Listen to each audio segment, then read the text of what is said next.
Not certain why we invited this man on our program this morning because I'm now learning that him call a strike on our company many, many years ago because he never liked what was going on. So I don't know why we invite him. But after decades of public service, both in Britain and Jamaica, former senator, the longest serving PNP senator, by the way, Navel Clarke, has launched his compelling collection of memories on his Windrush and trade union experiences in The Necktie Man, the autobiography. And the other thing I found out, that him is a gang member, because in the book there's a picture and it said the Necktie Gang. Morning, sir. Good morning, sir. Welcome to Smile Jamaica. It's so great to meet you, sir. Thank you very much. I think I'm calling Never sometimes. Don't Yeah, you? man. Yeah, so yes. fantastic to meet you. Yes. You left Jamaica in the 50s on a, what do you call it, boat or ship? Boat. Well, it's SS Castleverde, which was an Probably a Italian ship. boat. Yeah. How long it take you to reach England? 14 days. What? How old were you? 18 years of age. First time you go on a boat? Yes, sir. You never afraid? Yeah, very much. You could have swim? No. So where it go? What was the route? Well, it took us from here to past the Rock of Gibraltar. Very magnificent looking structure. And then from there we went on to Barcelona. Then from Barcelona we went on to Italy, some part in Italy, which we disembarked. Took a train from there across the continent. Ended up in Calais, in France. Whoa. Then took another boat from there, crossed the English Channel, went up to Dover, then take a train from there that took us into London, Victoria Station. Right. Why did you want to go to England in the first place? I was sent by my parents to study engineering. I used to fascinated by motor cars and I wanted to make one. I had a friend who I was going to school with me, a little older, and he studied, read up some papers and made a battery. Made a battery? Made a battery down in St. Elizabeth. Wow. And I was so fascinated when it worked on a car.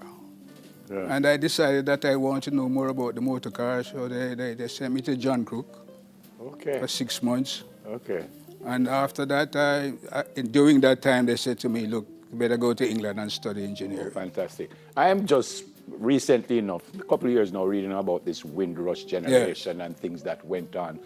How tough, if it was tough at all, for you when you were in England? Well, I had just finished, not before I went to John Crook. I did my first year. You know, she has a first, second, third year Jamaican local. And I just done my first year. So I was really not too dunce. Yeah. So when I went to England, the intention was to study. I realized that making my application at the labor exchange, you had to register at the labor exchange before you can get any work or anything. And when I went there, they said, you have to, I wanted to be an apprentice, a mechanic apprentice, and then study at nights for engineering. He said, oh, no, you have to have 5 years of apprenticeship in England before you can be an apprentice here. Wow. Wow. So that means my whole idea about engineering got dashed. But was it tough for you overall? Well, yeah, well, it was tough generally, yes, Yeah. because I was younger than the other immigrants who went with me on the boat. They were older people, well in their 30s, 40s, and anything like that, and not as more or less educated as I was at the time. Yeah. They found it more difficult than I do because the younger generation then, they was more curious about the young people. Right. But the older had to go out and get work, any work they can get. I got my first job shifting ice cream in a box, an ice cream factory. Wow. And at the night, in the night work. Wow. And then, after 15 minutes on the conveyor belt, moving the fudges and ice creams and everything, your hand got frozen. So you had to dip it in a bucket of hot water And by morning, my hand was swollen as big as a grapefruit. So you come back to Jamaica. You were named as senator by Mr. Patterson. Yes. But before that, you had a relationship with Mr. Manley, didn't you? Yes, sir. In 1969, when he became the leader of the party, he wrote me a letter in June of that year asking me to plan his visit to England. I didn't know him at all. I knew the father because in 1958, with the Notting Hill riot, he was the only one of two West Indian leaders who came to help the people over there, the black people. Yep. And we went to Notting Hill, meet him in Notting Hill. We walked with him around the area. And then, great man, Yeah. Norman Manley. And then Michael, he came in 69 after he succeeded his father and asked me to plan his visit. Yeah, So I okay. met P.J. Patterson and himself at the same time. Oh, there's actually a movie called Notting Hill now, by the way. Oh, yes. Why did you call a strike on our company, sir? There was a man here, sir, called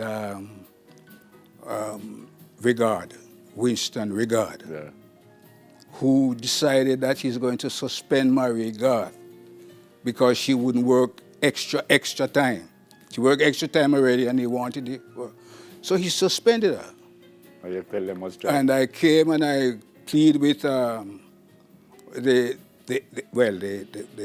past chairman, Spaldings, was then the financial controller. And Mr. Dupaz was the general manager. And I asked them, please take her back, and they wouldn't.